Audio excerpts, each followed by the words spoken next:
You, Mr. President, have you forgotten I and you called Jonathan name during the time of Occupy Nigeria? They are in Lagos. We carried Jonathan coffin, and Jonathan never arrested any of us. Jonathan never preferred charge against any of us. Why should their own be different? I'm highly disappointed. I don't know those who are advising you. Please, as a matter of urgency, discontinue this charge and face what is facing you. This is a distraction, and you cannot distract us. We are following you. We must criticize you. Go to the villages and see how people are mocking you. The other disaster that died, that called himself president, he died and Nigerians were jubilating. I'm talking about President Muhammad Buhari. Nigerians were jubilating. What shall you be remembered for? That you asked DPP to come and prosecute a funny charge against Sowere. Mr. President, why didn't you go for civil litigation? Why didn't you file action for defamation and claim millions? Is Sowere under civil immunity? So the point we are making is that please terminate, withdraw these charges, and concentrate in ruling Nigeria. I just want to correct one quick thing. He said you are following him. I'm not following Tinubu. I'm following his, his policies. I'm not following his policies. I don't follow his footsteps. No, not his footsteps. Not his footsteps. I said we are following him. Whatever where he got it from. If you go outside and lie, we challenge it. Yeah. But the other part is that two things. If this charge proceeds after arraignment, the president must be willing to come as my witness.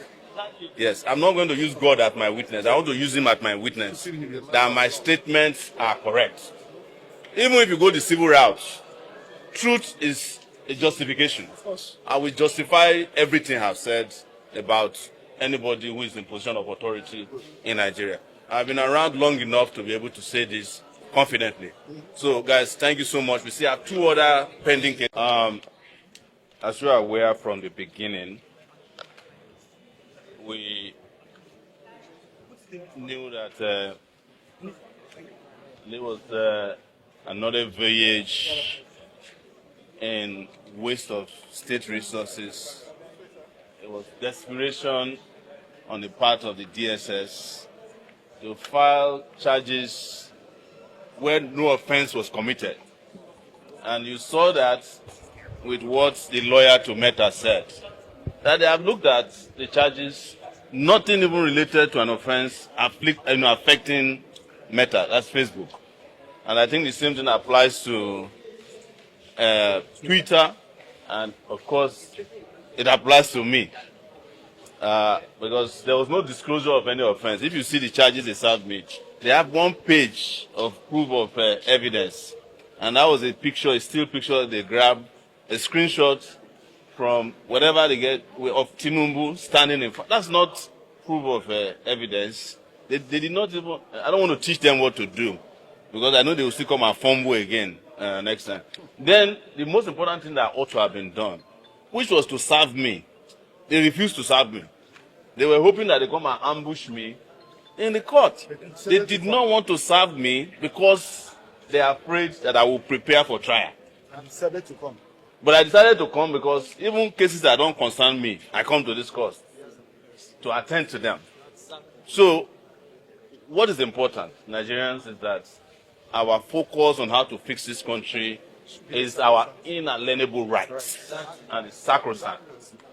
In the process of doing that, we will not spare anybody, because we are 200 million people, and we deserve good governance, we deserve attention, we deserve accountability, transparency, we deserve the basic minimum standards of democracy and tenets, one of which is freedom of speech. You cannot litigate against us in any court or criminalize it. Even the man, the drunkard in the FCT, Nice or Wiki, who said an American has never called Trump a criminal, was presented with over 1,000 videos. The DSS claims that it's their job to protect the president. It's their job to protect him, but it's not their job to police free speech in Nigeria. That one is not. The DSS takes its inspiration from the Secret Service in the US. which exclusively protects the president of the US. The Secret Service has never filed a lawsuit against an American who said Trump is this or that, because they use America, that's what I'm using.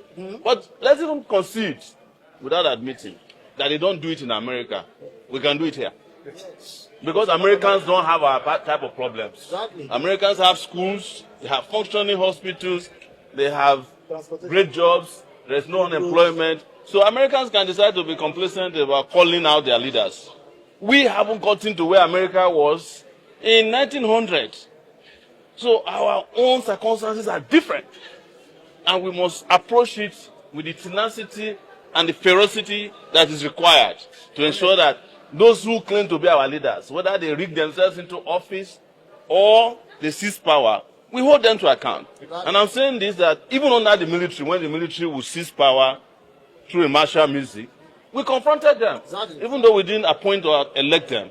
So how much more the so-called civilian regimes in the country who supposedly were elected by a constitution that they uphold all the time, even though I don't believe in that constitution. But that's all they have for now.